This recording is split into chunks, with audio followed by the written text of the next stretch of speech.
about 1,000 people can live comfortably in that 10-acre area. And by the way, when I do these population studies, I tend, as an archaeologist, to be rather, to take the conservative estimates. There are some that would suggest maybe more than that, 1,500. I'm more comfortable with the lower estimate, okay? What happens when David dies and Solomon takes over the kingdom of Israel is that Solomon expands Jerusalem. And so now you'll see Jerusalem around 950 BC become twice as big all at once. But it's not with houses for people. It's just two houses. One was the house of the Lord, built on Mount Moriah, right over that spot where the Dome of the Rock now stands. That's the Temple of Solomon, built around 950 BC.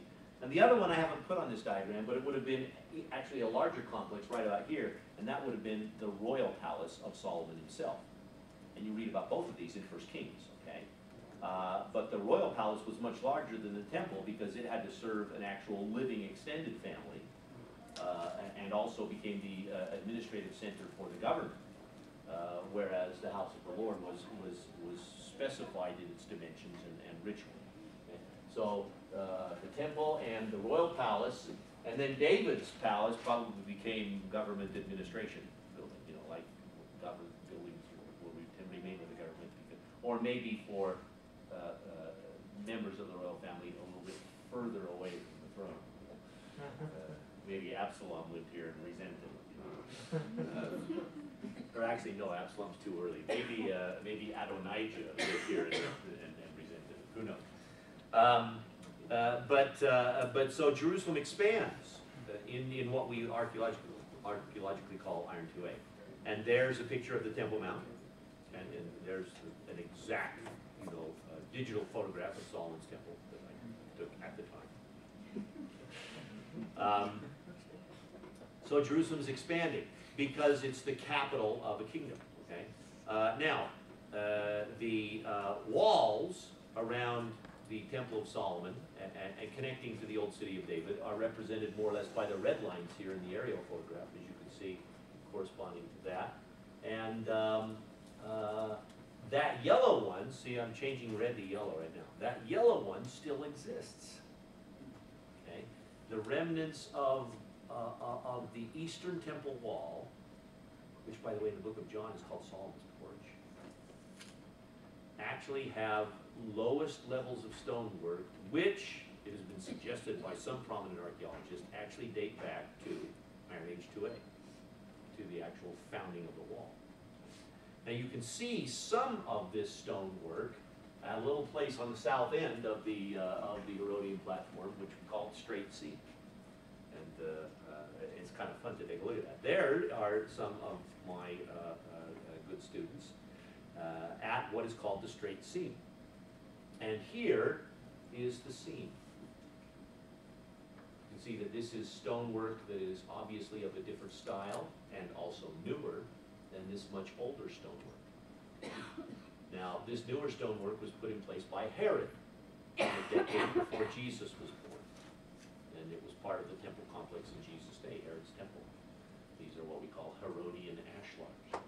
But these, much more rough-faced ashlar stones, date from centuries earlier. And while many of these are probably from the Maccabean period or even prior to that, the lowest courses are very possibly from Iron Age 2, from the time that the Temple of Solomon actually stood. So, but this is a very interesting site to go visit and have your picture taken because you can see stuff that's way old. You can also walk around the ancient Temple Mount and you can see the excavation of buildings that actually date back to the Iron Age 2, to the time from Solomon to Zedekiah, including this one, which is probably a gateway that's still under restoration for visitors to walk through. So we just took these pictures from outside the guardrail, and that is found right there, by the way, where you see the red line pointing. And here's the drawing of what those structures would have looked like, these gate structures in the ancient wall of Jerusalem. And these would have been standing when Nephi and Lehi were there, 400 years after David, 300 years after Solomon. If you go to the Israel Museum, which we'll visit once or twice in this course, you can see decorated stonework that existed in the royal buildings of ancient Jerusalem. Now, not just everybody could afford this, so these capitals, these high tops of columns that we see, and in the museum they've actually put them on top of faux columns. These capitals we call proto-Aeolic capitals because they are proto or before the famous Greek styles of capitals that come into play in the classic period. Okay? Because they're square and they're like blocks. They're not round and they don't have the dimensions all the way around. They just have them on one face. And they have these swirls, these proto-Aeolic swirls. And they graced the royal buildings in Jerusalem. There is a close-up of one. The prettiest of all the Israeli coins now in circulation uses that proto-Aeolic Israelite capital as a decoration on the 5 shekel coin, which some of you will know because you've spent them trying to buy ice cream in Jerusalem. Now, let me show you what these capitals look like when they would have been in place. Okay. Oh, I'm sorry, before I do that. Here is what they look like when they're being excavated. This is from Kenyon's 1960s excavation, and there's one of the capitals there, found in her trench that she dug in the city of David. And the fact that this was found in the city of David is an indicator that it was probably in that big building that Mazar later excavated. But here is what one of our better artists who tries to give modern folks an idea of what these archaeological finds looked like when they were in place in structures. This is what this would look like. This is supposedly the royal palace of Solomon, which would have been used for 300 years. So it was also the royal palace of Zedekiah in the days of Lehi, with the Aeolic capitals sitting on top of their square pillars. And we know from little traces of red paint on them that they were decorated with red paint. Now later on I'm going to do a lecture for you called The Great and Spacious Building. There was no better example of a great and spacious building that more or less stood high up in the air because it was up on top of the Temple Mount and could be seen from any of the directions in Jerusalem. There's no better example of this than the royal palace.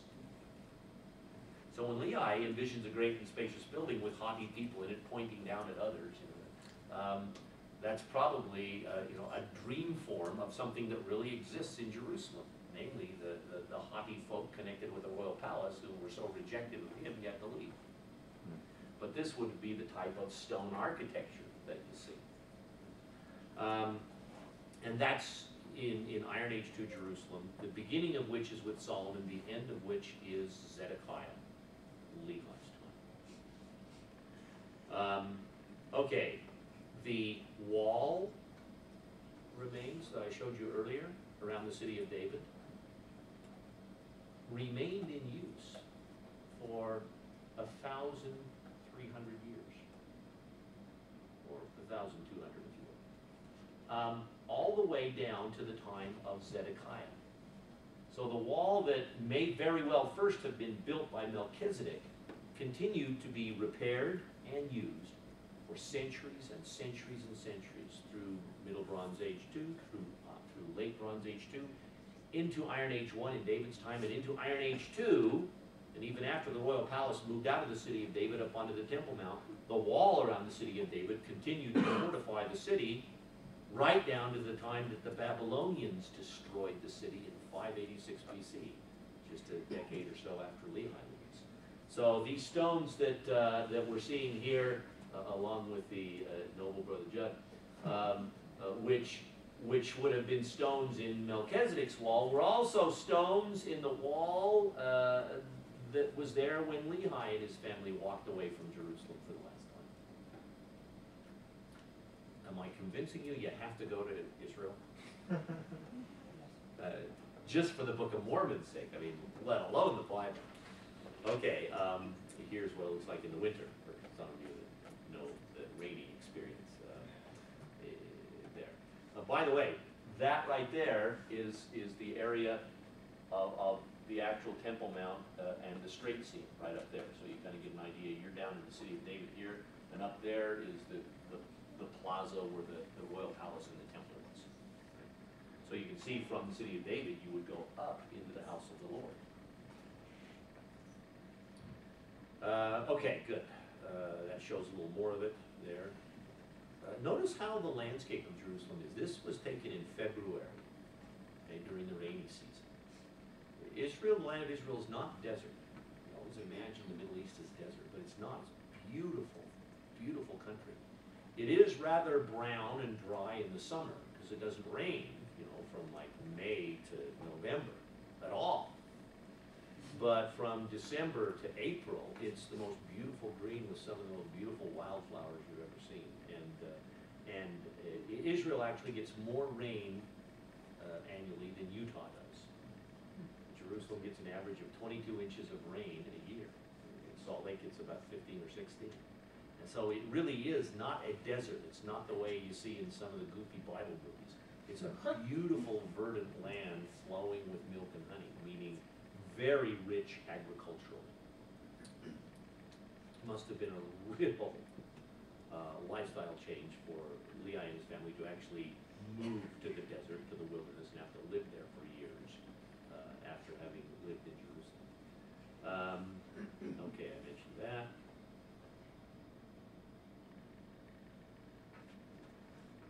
Oh, I was going to do population with you. There are your population. Who asked for that? There are your population estimates. And again, these are the conservative estimates. In David's time, around 1,000 people. By the time that Solomon has passed away, and his son Rehoboam has become the king of just half of the kingdom of Judah, Jerusalem's probably got 2,000 people. You've doubled the population in a century. But then, by 800 BC, you've doubled again to about 5,000 people. And they're not all living here, by the way. All this area to the west of the Temple Mount and the city of David would become populated as Jerusalem grew, and the area within the wall couldn't accommodate people. There just was no room to build houses. So by the time we get to the period of the prophet Isaiah, around 715 BC, we got about 15,000 people living there. There was a huge influx between 750 and 700 BC, where you doubled the population of the city. And by 600 BC, when Lehi is leaving, around 30,000 people. So it gets to be really huge. And you're saying, well, where were they all? Well, I'm going to show you just in a series of pictures here how that developed. Were those the refugees that fled to Jerusalem? Yeah, between about 720 and 710, you've got a huge refugee influx. Exactly. Okay, so let's go back to the mid-10th century here, which would be Solomon's time, around 950 BC, about 2,000 people. And you know, to gain 1,000 people in 50 years is big for a city like that. But the reason that it happened is because Jerusalem all of a sudden became the capital of the country. And so people are moving to Jerusalem and establishing something. And the government's running in Jerusalem. And David really hadn't much of a government, but Solomon installs a government and even installs a taxation apparatus to bring in taxes to build walls and buildings and the temple and his palace and fortress cities around the country. And anytime you've got that type of a government infrastructure, you're going to need a capital city with people living there to run the government. So Jerusalem became like Washington, D.C., which is not necessarily a good thing, okay? But it was a magnet for people who were working for government.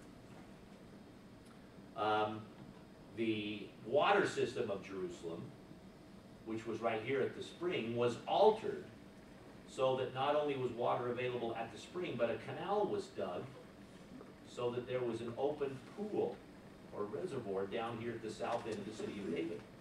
And this conduit brought water down to that pool. Why? Because people were starting to build over here on this hill. And it was very difficult to go, you know, all the way around or up the hill and through a wall and to go to that area.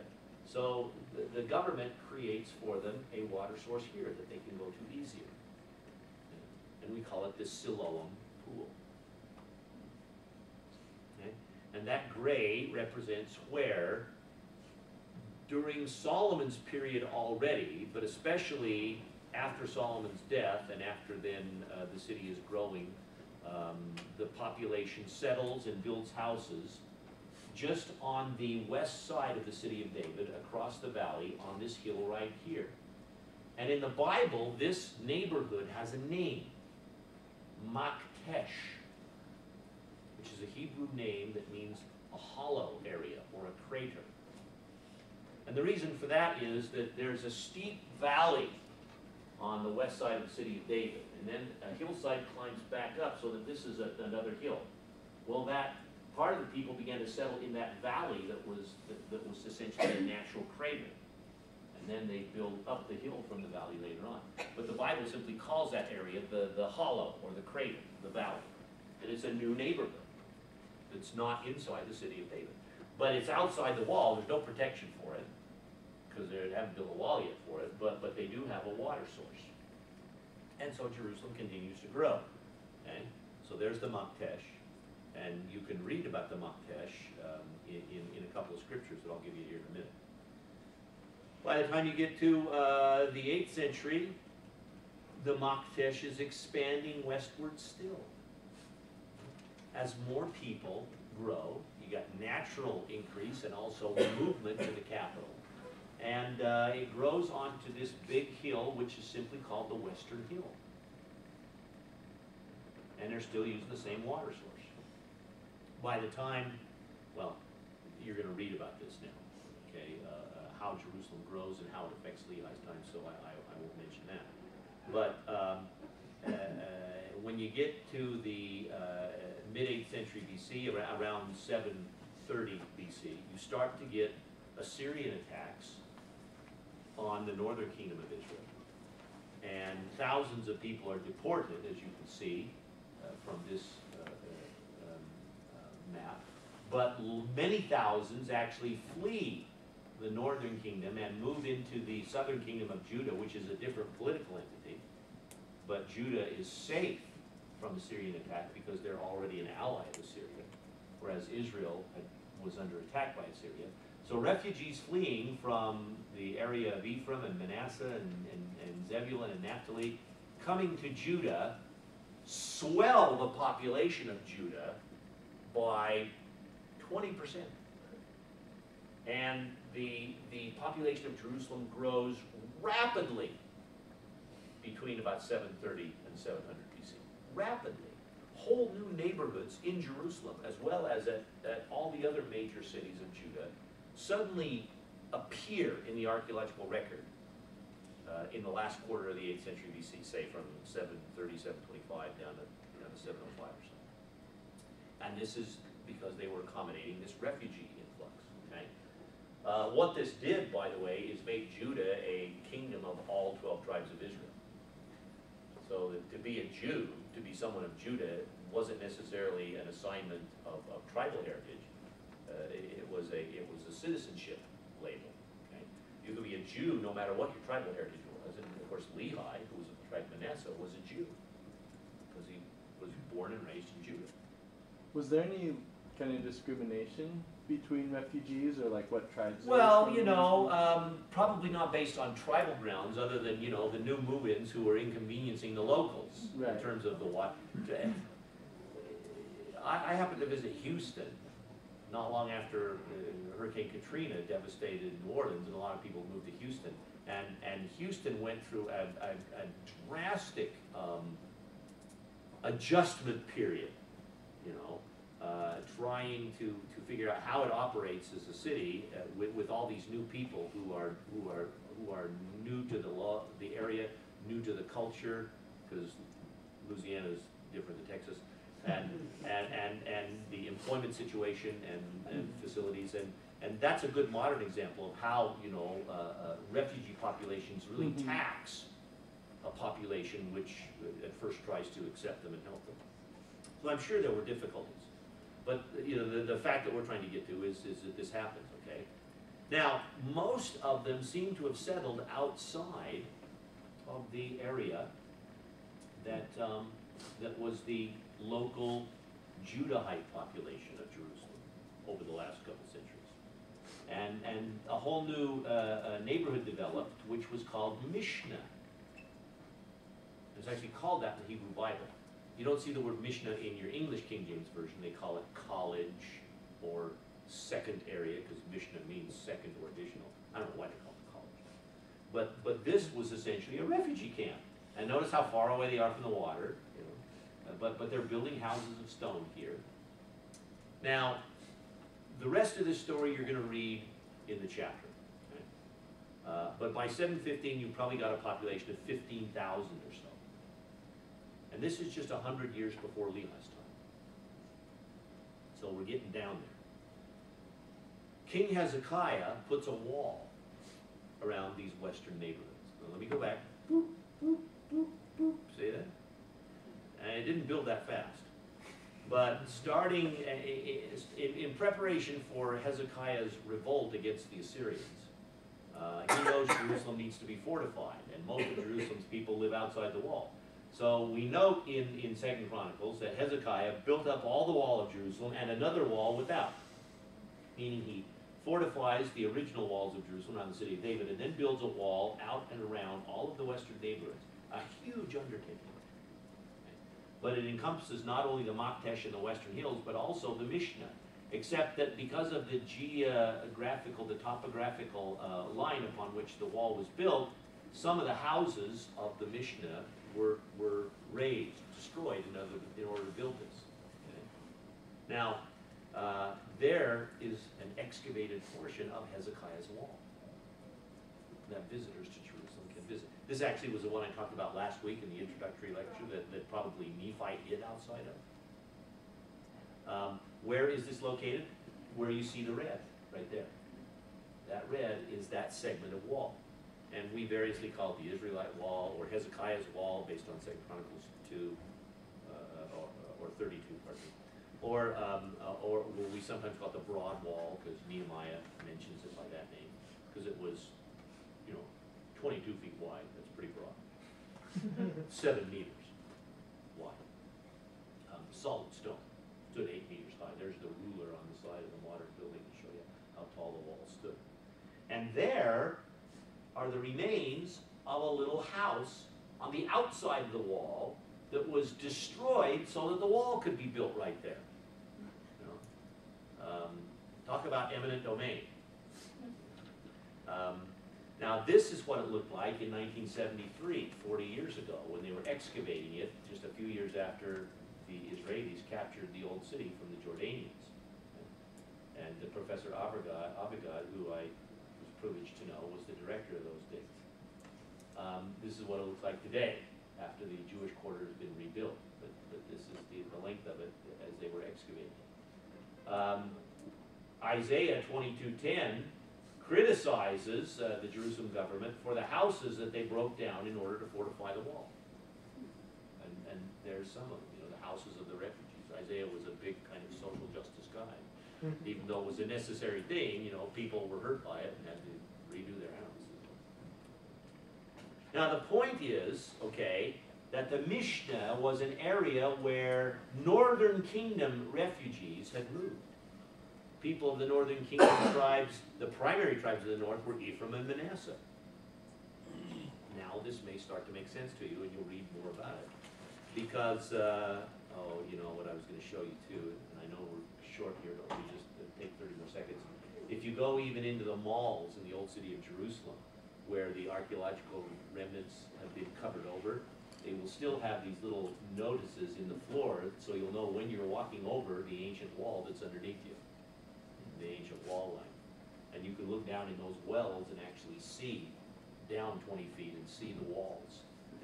It's another tourist attraction. Hezekiah also destroyed the channel that brought water to the pool of Siloam and dug a tunnel through the rock of the city of David to bring water to the pool, and we call it Hezekiah's tunnel. You'll read a little bit about it. It's one of the funnest things to walk through in Jerusalem. There's an ancient inscription that tells how it was actually cut out of stone. The inscription is unfortunately today in the Istanbul Museum, but we have the translation of it, and our students can actually walk through the ancient water tunnel. And Nephi probably never walked through this tunnel because it was actually the water system of Jerusalem. He had no business there. But now it's a tourist attraction, and so we walk through and we see how Hezekiah's cutters cut the tunnel to bring water safely inside the city wall. In the siege of Jerusalem by the Assyrians, the population was probably around 20,000, and of course, much of Judah was destroyed and deported, but Jerusalem was spared, according to the biblical story. We could read about it in Isaiah, but I'll spare you that because you'll read it in the book. And the inscription of Sennacherib as to how he destroyed all the cities of Judah, but didn't wind up getting inside Jerusalem. That's also in the chapter, so you can read that. And how the Lord answered Hezekiah's prayer by guaranteeing that he would not let the Jerusalem fall. I will defend this city to save it for my own sake and my servant David's sake, the Lord said to Isaiah and to Hezekiah. So Jerusalem was spared, but the 20,000 or so people living there were all that was left of all the kingdoms of Israel, because everybody else was deported and became the lost tribes. Well, what that means is whoever Lehi's grandfather or great-grandfather was has to have been living in Jerusalem in 701 BC. Because everybody else in the whole country was deported in the 3 decades between 735 and 701. So not only did Lehi live all his days in Jerusalem, Lehi's dad probably did, and his grandpa probably did, and his great-grandpa was one of the refugees from the north, from Manasseh, that came. But instead of settling in any other city of Judah, he luckily settled in Jerusalem, the only city spared in 701 BC. So that after the Assyrian Empire had waned, and King Josiah, who became king in 640, began to build up Judah again, and even annexed the northern territories back to Judah, we have the possibility for Lehi to be born, maybe 645, live his life in Jerusalem, leave Jerusalem shortly before 600 BC, but his ancient estate, where his great-grandfather had probably had his house up here, was now not where Lehi resided, but it was a land of his inheritance. And you'll read all about this thing.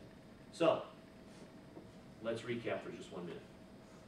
Oh, by the way, in Lehi's day, they had actually built another little system of wall here because this was actually a gate of the city.